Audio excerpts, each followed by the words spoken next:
നൂറ്റാണ്ടുകളുടെ ചരിത്രമുറങ്ങുന്ന നാഥാപുരം പള്ളി. 2 പതിറ്റാണ്ടുകാലത്തെ പ്രയത്നത്തിനൊടുവിലാണ് ഇന്ന് കാണുന്ന പള്ളിയും അതിൻ്റെ വിശാലമായ കുളവും പണി കഴിപ്പിച്ചത്.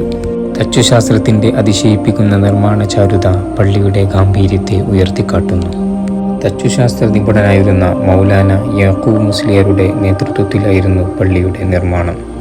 കേരളത്തിൻ്റെയും പേർഷ്യയുടെയും നിർമ്മാണ ശൈലികൾ ഇവിടെ പ്രയോഗിച്ചത് കാണാം.